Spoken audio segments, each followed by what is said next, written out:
Okay, hello and welcome to French Ear Trumpet. I'm Andy from AJ in France, and we have Colin from French Countryside Live. And this is a channel we do together once a week where we just discuss anything that we want to really, but usually it's got a French slant on it. And There'll be today, something French in there, something in French in there. yeah, just even if it's just the word France. Might just be the word French. Yeah, we'll get it in there. So shoehorn it in.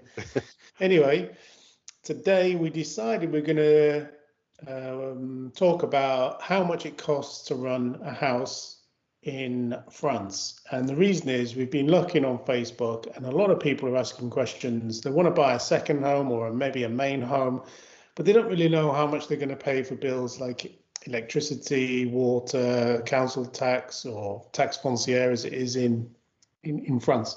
So we're going to go through a few other things that we pay for, you have to pay for, and just give you an idea of how much it costs. Now, the interesting thing is I live in Brittany, which is the northwest. Colin lives southwest-ish. Yeah, it does come under Southwest France, so Charente. Charente's a massive area. Right, bang next to Dordogne, really, isn't it? Just north of Dordogne, yeah. Yeah, and you used to live in Normandy, so you've got. Well, I actually used to live in the Pays de la Loire, yes, because Normandy was about 6 miles, 7 miles up the road, or 10 kilometers. But that's one thing that's worth noting. If you come to look for a house, that the size of the department or the regions and the departments are massive. Yeah, because I mean, because I lived right up on the north of the Pays de la Loire, like literally as far as you can go. The Pays de la Loire just goes down. It's a good 4 hours drive easily a 4.5 hours drive down. Yeah, that's how big it is. Yeah. So if you think if you live, I don't know, in the Hertfordshire countryside and you want to go to Cornwall for a holiday, you pass through several different counties on the way there. But here you'd still be in the same area. Yeah. It's massive. It really is. Do you think that's because because we're British and we live on a tiny little island? Everything's we used to live on a tiny little island, so the scales are different. Because I know what talking to Americans in my previous occupation, they'd think nothing of driving 2 hours to go to a restaurant, and you could drive all day and still be in the same state. Yeah, and we had this chat when Robbie was on the channel. Things we find different. Have a look at that video; it's really good. It is really good. Yeah, and he was saying, back in England, that there's no way on earth you would suddenly decide to drive 50 kilometers or, I don't know, maybe an hour just to go out for dinner. You just wouldn't do it, would you? Yeah. It's so long that you wouldn't even consider doing it. But here, yeah, sure, you drive 50 kilometers to a restaurant. Yeah. So, yeah, we have done. So, yeah, it's interesting. The size of the place is I mean, for the people from the UK, the size and how spread out everything is a bit of a shock. And that leads me to a point that you're going to need, unless you live in a town centre, you're going to need a car. Always, yeah, always. Unless, as you say, you're in a town centre in Paris, in a house or in an apartment that's within walking distance of everything that you need. Even then, someone said to us actually about it that because we're talking about the point in our age when the house becomes too much. You're still going to need to drive, because even if we was to move to a town centre house, how many people do a 3-4 days shopping and then walk home with it? No one does. So whatever you do, you need a car. Pretty much, you are going to need a car, and we did touch on this in the last in the video with Robbie about the cars you can buy without a license, which is a unique thing I've never seen before until I came here. Amazing. But you are going to need a car or some form of transport because everything is spread out. You know, I used to live in London. Everything is on your doorstep, and the transport is really, really good. Yeah. So you could literally you don't even need to check times of trains and buses. You just pick where you want to go and just go, and you can always get public transport to do it. But it being in France, it's completely different. I mean, where's the nearest train station to where you are now? Well, there's just playing with me mic here, look. French here, Trumpet. Yeah, there's a train station in Chabanais, which is about 10 minutes south of here, that at one point ran between the city of Angoulême and the city of Limoges and further, which you could get your connections from. But that was shut about 6 months before we came here, and there's a big social movement trying to get it to be reopened. Yeah. So I think following, I don't know whether it was following the C word. I think the railway network, a lot of it was, I think the word they use is rationalised. Do we really need it? Does that line make money? If it doesn't, then they shut it, or they have shut it. So a lot of the regional railways have been closed. It's a bit of a shame, really, because in this day and age, with the push to use more public transport, more green alternatives, you'd think they'd invest more in railways. Yeah. I mean, I'm lucky where I am here in my main house, 2 kilometres away. There's a train station that goes to Rennes, and if I drive to Redon, which is, I don't know, probably 15 kilometres away, I can go direct to Paris from there. Yeah, nice. I saw a bus once, but I think it may have been lost. I don't know. You what, sorry? I saw a bus here once, but I think it may have been lost. Yeah. So this is another thing as well. Buses. I saw there's bus stops everywhere, but it's not for buses like you think, is it? It's for school buses. Yes. And in schools, the state has the obligation, as far as I understand it, and as with everything on this channel, please do your own research. Don't take what we say as fact. It's our opinions. It's just a light entertainment. That's it. Anyway, the state has the obligation to get you to school from within a certain distance of your house. So where my mum lives is a hamlet of about, I reckon, 8, 9 houses. That's it. And there's a bus stop in the middle of it, but it's only for school buses.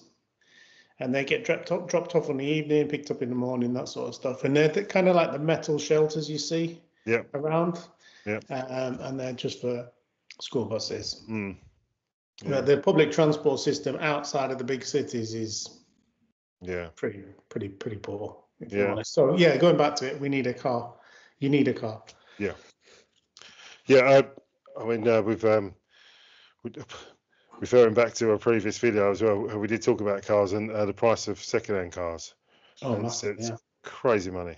So they've sort of got you over a barrel, really, don't they? Because you need a car, but they're really expensive. Well, yeah, exactly. And so to run a car, dragging it back to the subject of the video, because we never go off on a tangent. Oh, never. Is how much does it cost to run a car? That's the question. So you're going to buy a car second-hand, let's say, and insure it, put fuel in it, and drive it every day. Just a standard car like you've got, like yours is a Peugeot, is it 208? 308. 308, which is an incredibly common car in France. That's another thing. That's curious. I was just going to say. Drives a French car in France. Yeah. And it's quite funny because they're always either Renault, Citroens, or Peugeots. That's it. That's it. One pretty much. Yeah. Yeah. And I remember that my dad, when he was looking to buy a new car and he wanted a Skoda. And I remember at the time, my brother's wife, who's French, said, "Why does he want a car like that? Because where's he going to get the parts from? How is he going to find someone to repair it?" So I think I guess in the mind of the French purchaser of vehicles, that's a big thing. Like, a Renault or a Peugeot, they're everywhere. The parts made in France. It's going to be easy to find someone to repair it. So this is something you might consider if you're going to buy a car. If you buy a French one, you're never going to have a problem with getting someone with parts and stuff. Yeah. The downside to it is French cars aren't very well built compared to Mercedes, BMW, BMWs, yeah. German cars, Skodas, anything Volkswagen. The French cars aren't the same quality. No. So you are going to need someone to repair it at some point. Yeah. Mind you, having said that, that Peugeot we've had, it's been really good. Touch wood. Here we go. Yeah, that's it. Wish I'd said that now. It's been really good so far, I've got to say. Yeah, that's probably a Monday morning car, that one. It's not a Friday afternoon one, is it? Yeah. A bit different. Anyway, so second-hand car prices, they're amazing. They're really not that much. I mean, if you bought a 5-year-old car, don't expect a massive discount from a new one. No. Why do you think that is? Why is that? What do you think the reason is? Is it because people hang on to them for, I wonder if it's a reference back to the practice of decorating your home. So French people will get married, buy a house, decorate it, and go, "That's that done. I'll never have to do that again." Maybe. So they do the same with a car. So they'll buy a car and they'll just keep it. Because do you know what? I don't know. I've noticed that they don't give a monkeys about their cars, whether they're dented or scratched, or they don't really. There's no snob value in it. Oh yeah, there's no. I don't think there is. No, don't. They'll just buy a car, and as long as it works and goes, and I don't think I've seen many people who use the vehicle as a demonstration of how well off they are. Yeah. Maybe it's different in the cities. Yeah, I think it probably would be. Yeah, probably it's different in the cities, but certainly, pretty much every car that I see is a utilitarian car. It's just there's no flash cars, very rarely, and when you do see one, it stands out. Yeah, I agree. Yeah, I think so. Anyway, getting back to the subject. That's because they had a revolution. That's the reason. Did they? Yeah. Oh. So how much? Right. First of all, at the time of filming, diesel prices where you are. What do you reckon? I would say probably about 186 or 183, something like that. That's for petrol. Yeah, no, for diesel, 186, something like that. No, I can't be that. This is another thing as well. The price does vary. Yeah. No, hugely. Yeah. If I'm entirely honest with you, I don't look. I just go fill the car up. First world problems, eh? Right. So I was just guessing. I don't know. I'll just put it in. €1.68 it was today for diesel for me. I think that's really cheap, actually. It is. I'm sure it's not that cheap here. No. So I've got two houses. One's in Brittany, which is where I am now, and one's closer to you, but halfway in between, down near Poitiers and around there. Mm-hmm.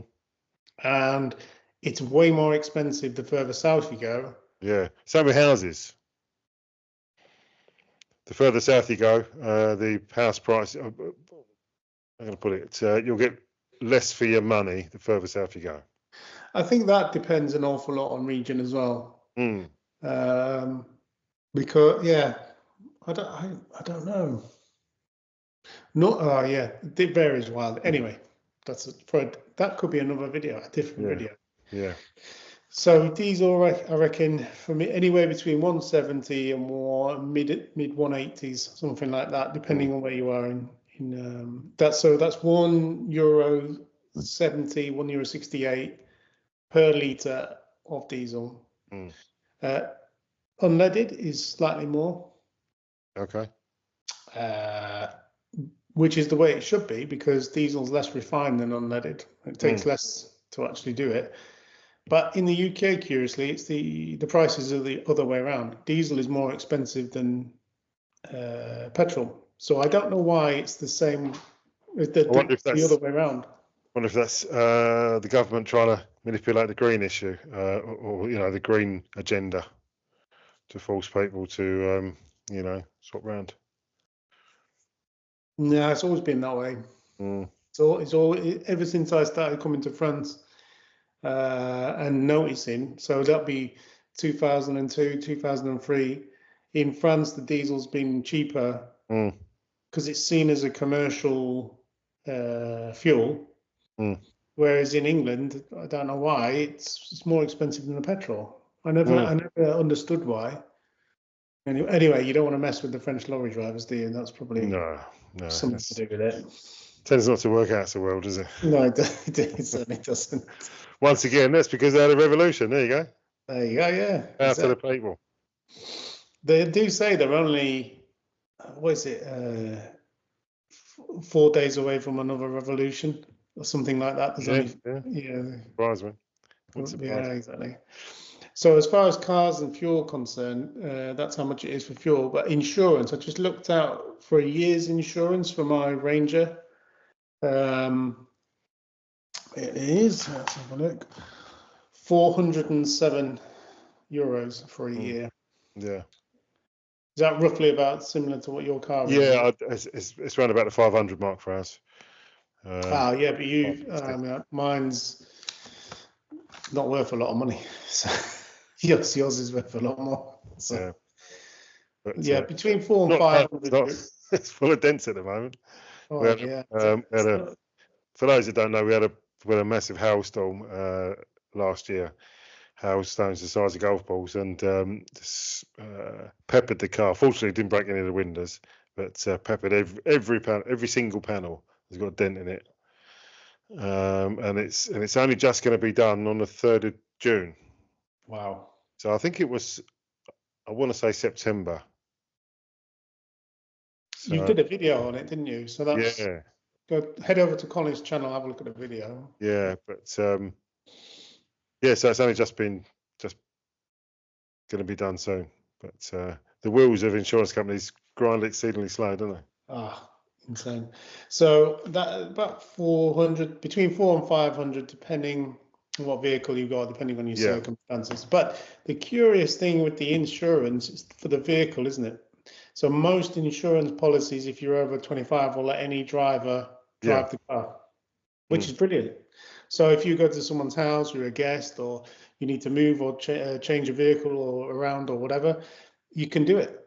It's no problem, which is fantastic. Whereas in the UK, you have to be a named driver or the policy holder, etc., etc. So it's that does work out, and most insurances as well cover you for breakdown. Yeah. Do you find the second vehicle? Actually, I was going to ask about your tax foncier, the local council tax for a second home, but I think we'll come on to that shortly. But I know you've got about eight vehicles, something like that, at least 8, isn't it? Yeah, at least. Yeah. Do you find insuring previously, do you find insuring second and third vehicles is cheaper or? Right. So this is a good tip, actually. So if you have a vehicle and you take out your insurance, as a part of it, you take out a legal insurance as well, and it's part of the cover, and it's to help with legal expenses, etc. I think. Should you get sued? Yeah, all that sort of stuff. But once you've paid for that, you don't need it on a second vehicle, so you can actually ask for that to be removed from your second policy because it's already within your first policy. Yeah. So it makes it cheaper in that respect.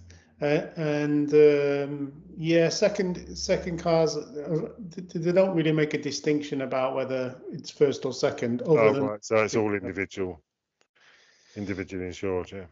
Yeah, it's all individually insured. Yeah, but you can. Another thing about no claims as well. So in England, let's say you have 10 years no claims on a car, you've got to put it towards that car. In France, it's not strictly the same. So as long as you can prove you've got 10 years no claims, you can apply that to every policy that you've got. You just have to prove that you've got that. Oh, right, so you don't have to start with zero again, zero no claims. It can be transferred across to the other one. So when I moved to France, I could actually prove that I had 10 years no claims by showing my English at the time, no claims bonus for 10 years to my French insurer, because all they want to see is you have had 10 years worth of, or whatever it is, 5 years. We did without making any claims, incident free. So as long as you can prove that you don't have to start from zero. So that's a good tip if you're coming over to insure a vehicle. Get the proof that you've not claimed from your old insurers, that you've been driving for 10 years or whatever it is, and you haven't made any claims. So fortunately, I was able to do that. But then when you insure your second vehicle, they still take it into account. So that's good. In England, it wouldn't work like that. You'd have to start from zero. Full money, wouldn't you, on the second vehicle? Yeah. Yeah. So that's a really good tip if anyone is looking on insuring vehicles. Just bring every bit of paper you can possibly put your hands on. Just bring every bit of paper because they're going to ask for it at some point. And get yourself an English-speaking insurance broker because you'll pay the same as if you went to the company. But if you can find an English-speaking one, and in fact, if I can dig out the details, I'll put it in the description of a really, really good one that will do medical, car, house, any insurance whatsoever, and get you the best deal.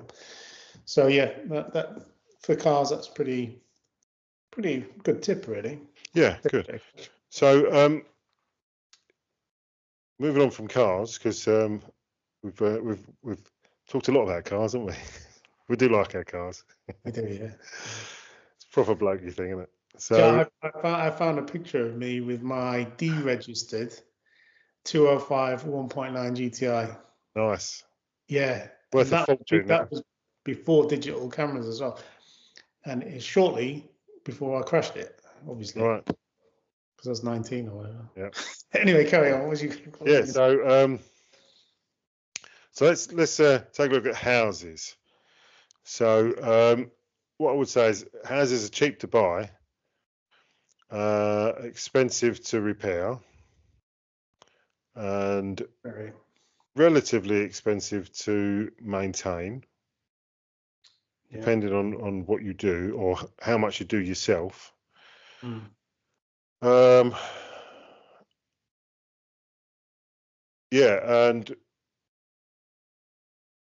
what are your thoughts on that so far? Well, firstly, when you buy a house, there's things you need to take into consideration. So the price you see, let's say you're going to buy a house for 50,000, you need to look whether it includes the agency fees or not. So hello. Thumbs up. So the price you see or the price you agree on, you need to know before you sign the compromis de vente that you know who's paying the estate agent, because they take a large chunk. Yeah, I think it's 13% altogether, isn't it? Right. So you have the notaires fees, which are roughly 10% of your purchase price. And then the agency fees can be whatever they want, but normally between, I guess, 6 to 10%. So yeah, anywhere between 15% to 20% of the actual purchase price you'll end up in paying in fees. Now, that's not to say that everyone's a money grabber, and you've got to know your rights as well. So I didn't realize until I met a really good estate agent, and I will actually put the description in when I bought my second house, that estate agents have a legal obligation to help you out for 12 months. Mm. So, and I found this out because when I bought that second house, I wasn't really bothered about anything inside. I knew I was going to destroy the whole house. Yeah. But when I got there, there's things you need to consider, like, is there electric to the place? Is there water there? Is there sewage? I mean, you just don't know these things unless you've had a full survey, which you don't normally get in France. No, yeah, You get very, your very diagnostic, done. but Yeah. that's not the same thing. So when I got there, the estate agent actually rang me on my first night there saying, "Oh my God, I don't think the water's connected. I'll sort it out for you. I'll sort it out." Yeah. I mean, what a top estate agent that is. Yeah, fair play. Yeah, exactly. Yeah. And she really was top of her game. She was the best estate agent I've ever met. And I said, "No, don't worry, I'll sort that out." And I just went out in the street and turned it on. But she was prepared and willing to sort it out, get whoever it was to come and sort it out. But they do. That's why they cost a lot, because they do have the obligation, and not many people know that. And I mean, quite a lot of people probably bank on the idea you don't know that, and you think, "All right, I've sold you the house. That's that done." Yeah. But you can come back at them for up to 12 months and say, "Look, sort this out, sort this out. It's not what it says on the blurb." So you can always get them to help you out when they have to do it. Yeah. Which I never knew. I didn't know that, obviously, because there was any number of things wrong with this place, and I think a lot of them, if you don't speak the language as well, it's hard. But my estate agent was bilingual, which was even better. So if anyone's looking to buy a house anywhere in the region of Nouvelle Aquitaine and De Sèvres, I can recommend the best estate agent in the world. In fact, I did recommend her to you. You did, yeah, you did. Yeah, she was brilliant. Yeah, I spoke to her 3 or 4 times, and but events overtook us, and well, yeah, that's what she said. She said you weren't looking in that particular location, and so on. But she was really our house sold so quickly. Our house up in Pays de Loire / Normandy sold so quickly that we were sort of flapping really to try and find a place to buy. And the place that we really liked sold about 2 weeks before we was due to come down and see it. So that was a bit of a choker, but so going back to it, the notaires fees, they seem quite steep on the face of it. They seem quite expensive, but the notaire doesn't. All that money that you pay for notaire, the notaire is basically a solicitor. Yeah. He's a state-employed solicitor, isn't he, rather than an individually employed solicitor. So, right, okay, I can only speak for the UK. So in the UK, you have 2 solicitors, one for the buyer, one for the seller. They work together, allegedly, and you can sell your house.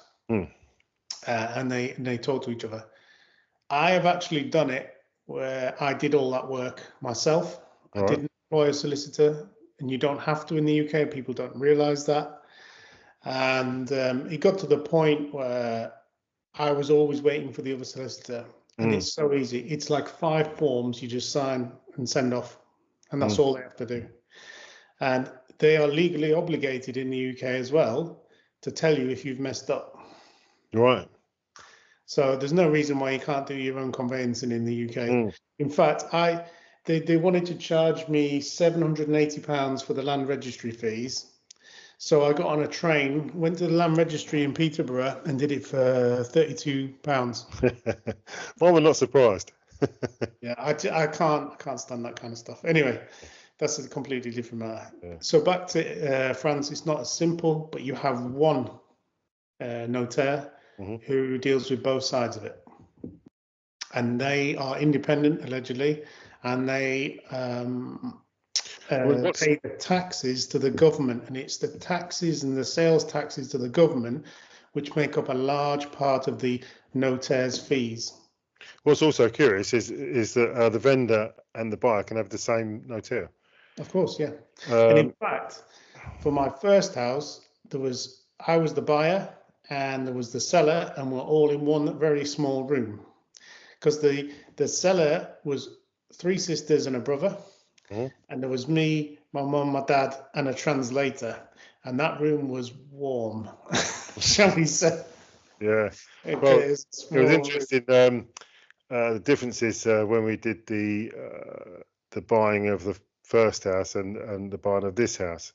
So it was very conventional, the first one, very formal actually. We had the vendors, as you say, in a room around a table. We had me and Jane around the table. We had the notaire, nice lady, and we had a translator. And every page of the vast amount of documents had to be read by the notaire, translated by the translator. We had to sign it. The vendors had to sign it. Put that down. Next page. Notaire had to read it out in full. Yeah. We was there about 4 hours, I think, going through that.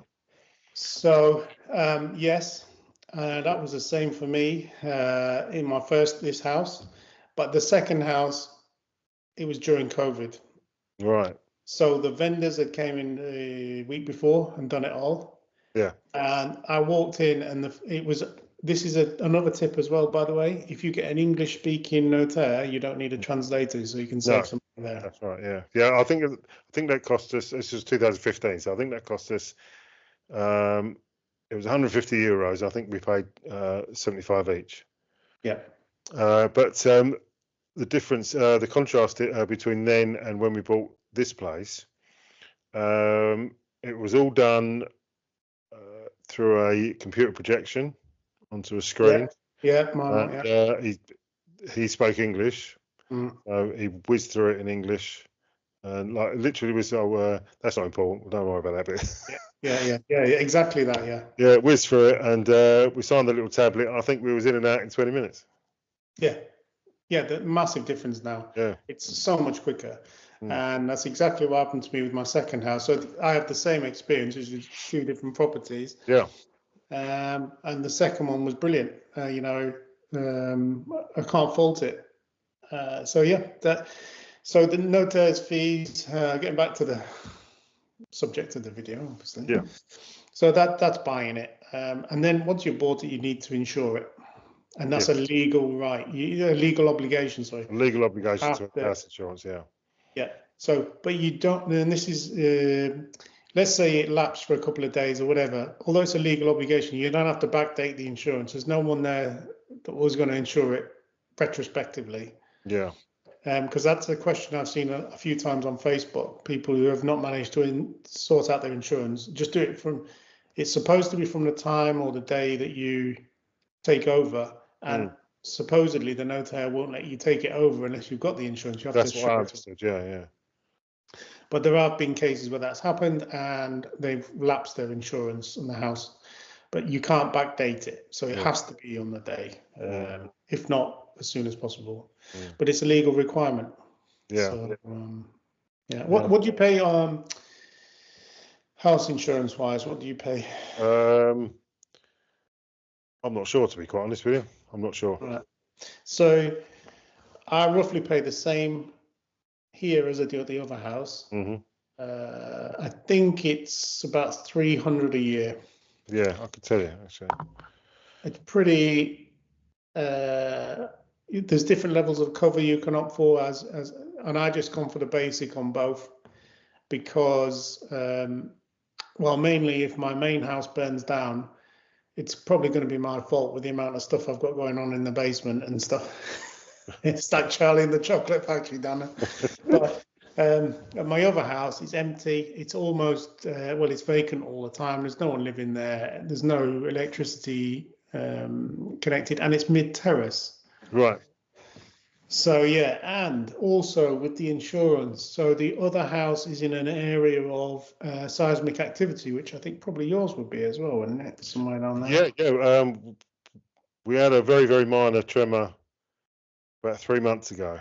Jan and I were sitting up the table. It was funny actually because I've got longer legs. I had my feet flat on the floor, and Jane just had her toes on the floor. And I felt it. I said to Jane, "Did you feel that?" She said, "No." And then a couple of hours later, I looked on Facebook, and people saying, "Oh, yeah, earthquake." Yeah, exactly. So some of the earthquakes are actually insured by the state. So there's an indemnity. Yeah. So in those areas where you are prone to it, that will be insured anyway by the state. But Yeah. it's slightly different. So just got the insurance up for the house. So this is for the house and contents. Yeah. €608 a year. So that's because you got the contents. So that's the difference. That's a fully. Yeah. That's a full And one. don't forget we've got the swimming pool as well, which adds a lump on it as well. That's an interesting addition to this on the subject of how much does it cost to keep a house here. Yeah. If you've got a swimming pool, that comes in the extra costs, which we'll get to shortly, I think, the swimming pool. So, so house insurance, then basic for me is about 300, fully all out with a swimming pool, etc., in a seismic area, 600. Yeah, 608. Yeah, that sounds about reasonable, because if my house burnt down, all it would cover is just rebuilding it, but not anything inside it. So then, yeah, it makes sense. That's about reasonable, really. Yeah. So once you got the house, you got it insured, then you're gonna have to pay the bills.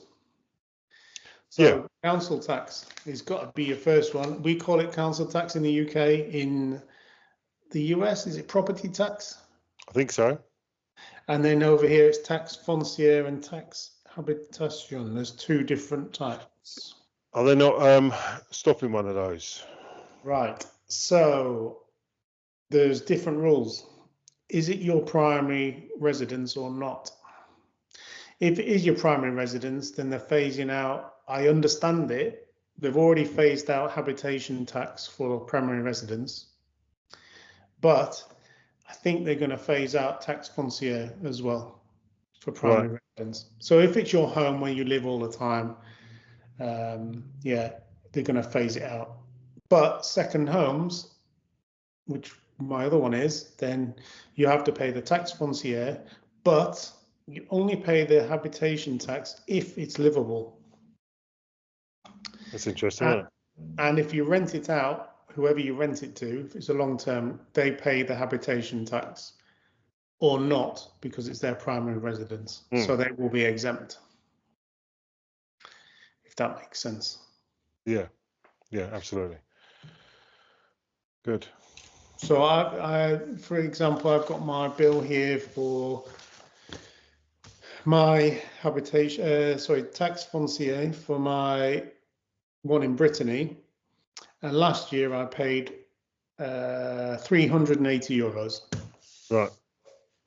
So that's a 4-bedroomed house with a hangar, garden, and outbuildings. Yeah. That's quite cheap. It is cheap, very cheap. But then the hangar and other stuff like that is classed as an agricultural building, because it's just used for storing agricultural machinery, etc. Yeah. Trailer, tractor, that kind of stuff. Yeah. Now, sorry? I was just going to say, once again, we pay a premium because of the swimming pool. We pay an extra bit of tax for the swimming pool. Yeah. What do you pay roughly for your foncière? I think it's about €1,200 for a year. Yeah. So this also varies massively by region as well. It does, yeah. Brittany, where I am, is one of the cheapest. So to give you an example, it's half the cost for this house than it is for my other house, which is a terraced house. Yeah. De Sèvres. Yeah. So it actually works out at double the price. It literally down to the euro is double the price for that house down there. Why do you think that is? Do you think it's because those areas that were cheapest have got more money in local government, or? The thing is, the tax foncière doesn't go to the local mairie or anything like that. It goes to the government. It's a government tax. The habitation tax was a local tax. So that used to go to the mairie. How it works now, I'm not sure, because they must obviously subsidise now what they've taken away. But Brittany is it's like a breakaway part of France. They like to think of themselves as quite different, like maybe Wales in England and Wales in Great Britain, or Scotland. I think we probably just lost a subscriber there. Sorry, Hugh. Sorry, Hugh. No, I don't think he might say that they think they're themselves different, because they, like, why not manage your own areas? Anyway, in Brittany, there are things that are like, we mentioned on the previous video, there's no motorway tolls in Brittany. Yeah, that's interesting. And land is cheaper. And it's a massive agricultural area. So if you've got any agricultural land or buildings, it's cheap. So it must be that. So I could only think that it's just a regional thing, because of where the land is, what you use the buildings for, etc. Yeah. So we got the house insured, the car insured. We've paid the tax on the house. Yep. And we've talked about the maintenance of the house to a certain, or just to say that it's quite expensive to maintain the house, isn't it? Materials are very expensive, aren't they? Paint is expensive. Wood's expensive. Unless you've got a pro account somewhere, then yes. As soon as you get a pro account, things are cheaper, up to 40-50% cheaper. And what do you need to get a pro account? You need a CIRIT number. That's it. Okay. So if you've got one of those, you can roll up to Dennis or Point P, open a pro account, and you want pro prices, and you'll get a massive discount straight away. I didn't know that. Do you know what? What we should do is get my brother on in the future, because he's an artisan and he's got his own SARL company. Yeah. And he will take us through all this, I think. Yeah, so save that for another day, I think. Yeah, no, we'll definitely do that. That would be really, really interesting, actually. Because your brother's wife is French also, isn't she? Yeah. So he'll have an insight into both sides of. Oh yeah, he's completely bilingual, and his daughter's French, his wife's French, and so he's completely. It'd be really interesting to see. Yeah, we'll definitely do that. Yeah, so all right, so as I said, we've done all those things. We've got the house, we've insured it, and we've paid the tax on it. What does that leave? To maintain it? Bills. Yeah. We've got to put the lights on and keep warm, haven't we? Yeah. So. Right, I've got a question for you. Go ahead. If you have, I'm trying to find. I've actually got it on the screen here. My water bill. So, does it change when you get a swimming pool? Not as far as I'm aware, no. Because, and I'll tell you for why. Because we are on a water meter. Okay. So obviously, every bit of water we use, we pay for. But once the pool is filled up, you've only really got to put water in to replace the water that's evaporated during the summer. Okay, so the extra tax, if you like, is done via the tax concierge, not through the water company. That's correct. So Okay. so the French government had a bit of a purge a few years ago, where people had put in pools and not registered them. Yeah. So in order to not what's the there's a difference between evading tax and avoiding tax, isn't there? Yeah. I think there's a bit of a difference. Anyway, yeah. So what the French government were doing, were flying around in light aircraft and comparing what they see to the cadastral and the Yeah. the satellite maps. And if there was a new pool there that wasn't on the satellite photograph, they was I've got checking a it. good story about that. Go on. So there's a guy I know who built You a told me this is brilliant. Yeah. inverse dormer. So it's what I want to do in my other house, where instead of the dormer sticking out, it's like a roof terrace inside the roof. Mm, But he painted the floor, or tiled it blue. mm, And the plane, as you've described, or whoever it is, Google Maps, whatever they do now, went over, took a picture of it, and sent him a letter saying, about your swimming pool, you yeah. owe us X amount of money. And he actually had to get the mairie to come out and show that it was just blue tiles on the floor Yeah. of his terrace than it was an actual swimming pool. So yeah, they are really, really hot on that. So anything blue, you could lay out a blue tarpaulin, nail it down, and I reckon you'd get a letter very quickly saying Yeah. swimming pool. Yeah. Just off at tangents, right? You know. Never happened. I remember years ago during my first marriage, we had a little tiny Yorkshire Terrier, and it was when it was a puppy. We had a visit from the local housing officer because we lived in a council property then. But we had a visit from the local housing officer saying that we've had a few complaints about your dog barking all night, keeping everybody awake in the street. I went, no, mate, no. I think you got the wrong house. He went, no, definitely got the report. So I went, wait there, mate. So I'll just put the door to. When I got the dog, I come back. I went, there's the dog. This big. And he went, I'm sorry to waste your time. I said, nice. I love it. Yeah. Anyway, dragging it back. So the water then. Yeah. You just pay for, because you're on a septic tank. Yes. I'm on a septic tank, so you only pay for both the houses. Sorry? Are you on a FOSS with both houses that you own?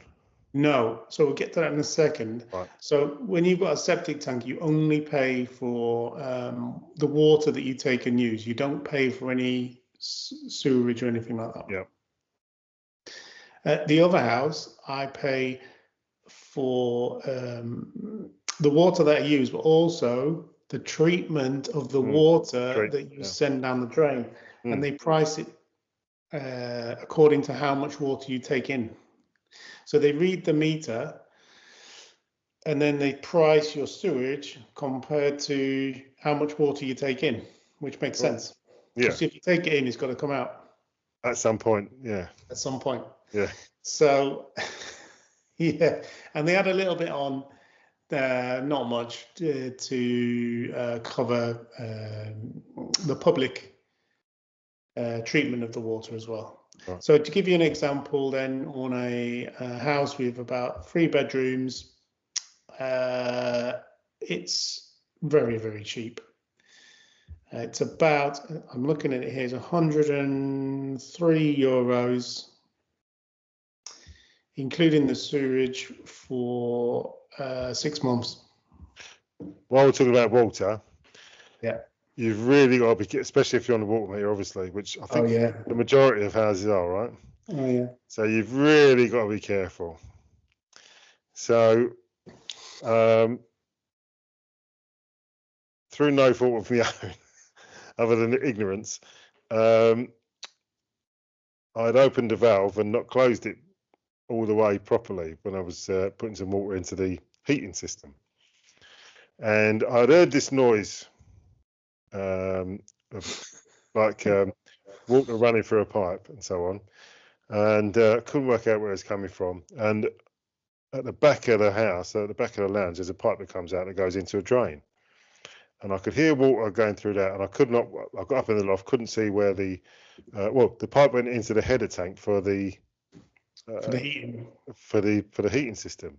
I couldn't work out where it was coming from, and anyway, we got a water bill which is €100 more than we was expecting. Wow! And it was totally that. It was totally that. And I spoke to Andy, and Andy went, "Oh yeah, just turn it." And that was what it was. Mm.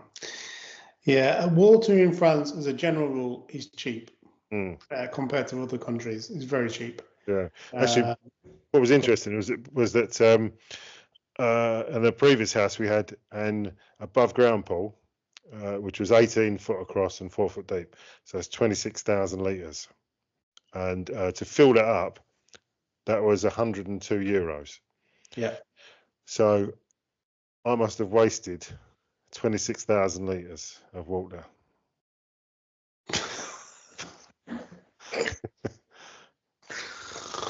If only someone had watched the video and put a comment saying what you needed to do at the time. The moral of the story is make sure you read all your comments and make sure you take them on board. It costs you €100. Oh, brilliant. So that's water then, I guess. Good news is that that video. Septic tanks, I think we should do a whole episode on that because they're expensive and they're big and it's a nightmare. So I was just going to say the good news is though that video earned me €2.26. So you can offset it, I guess. Yeah. So the last thing I think you would have to pay for is electricity. Yes, and I mean that's an episode on itself. I think it probably is, and handily yesterday, my video on electricity and how to save money on this came out. Yeah, it's very good. That's right. It comes out tomorrow, do you know? Brilliant. Yeah. Anyway, so I think I could summarize. I know it's good anyway. I know it's going to be good. I can summarize it very quickly for you. Work out what you're using, how you're using it, and try and cut down where possible by using the apps that are available from the supplier. Yeah, no, very good. Very check how much your standing order is. Standing charge. Standing charge, that's it. Standing charge, how much that is, the abonnement, and look at whether you actually need that or not. So you pay per how much electricity you can maximum take from the grid at any one time. So typical values are 6,000 watts, 9,000, 12,000, 15, and then on from there. Most houses will go nowhere near 6, let alone 9, unless you've got specialist equipment or whatever. So there is the way of reducing what you pay per year just by ringing them up and changing from a 12 to a 9. You could save the money there quite easily. And then the last one is check the tariff you're on. So the on and off peak tariffs, generally speaking, are more expensive than just having a standard rate. I have at my other house a standard flat rate, and I pay 21 cents per kilowatt hour any time of day or night. If I use electric, that's what I pay. That's just the base rate. So as it stands at the moment, EDF, the cheapest tariff you can be on for electricity is EDF, but the tempo tariff. Is that the one with the 3 colours? The 3 colours is the one I'm on, and like from now until November, every day is a blue day. So you have electricity at 16 cents during the day and 13 or 12.96 at night, which is a massive saving. Yeah. So check your tariffs, see if they are right for you, and I bet you can save some money. Yeah, I'm just having a look on the app to see what Yeah, so let's say you're on EDF, with the EDF app, you can literally see how much you've used every 30 minutes. Yeah. So the previous day's usage you can look at, and you can tell what came on at when and how much you used in money, like euros or in kilowatt hours. Yeah, so let's give you a quick look at that. I don't think it's got anything it shouldn't have on. Obviously, it's going to be back to front, but I think it actually comes out the right way with it. Yep. You can see that. Yeah, so with the electricity, know what you're buying. Do some research into your thing. Have a look at my video, obviously. No, yeah. It'll be more in depth than that, and how you can save the money. And consider changing the tariff or supplier as and when you find it. You did your last video, which I really did watch, about the solar panels and that. The vast amount of money that you spent on installing it, and the actual hardware, if you like, of it. Yeah. Have you worked out how long it's going to take to break even on that, or is it? Right. So that's a good. Not an economic choice. Is it an ethical choice? No, it's a practical choice, is what I will say. I'm not going to lie to you. 60% of it is because I just want to do it. So, Fair play. Listen, we've discussed this before. Yeah. You only live once. That's right. And I don't want to die the richest corpse in the graveyard. Yeah. So, if I want to do something, can't take it with you, can you? I am going to do it, and that's that. And things like that. That's what interests me and what excites me. And so that's 60% of it. But looking at it from a practical standpoint, if I was just offsetting how much I paid for my bills at home, would that be worth it? No. But because electricity in France is actually quite cheap compared to the rest of Europe, Western Europe anyway. But I've bought an electric vehicle. So as soon as I can then charge that using the panels, factors in, doesn't it? For free. You imagine how much you spend on fuel per month. If that was free, plus no electric bills, that adds up real quick. Yeah. So, yes. Is there a standing charge though? Is there an abonnement with? Because your system is going to be connected to the grid, though, isn't it? Yeah. Right. Okay. So,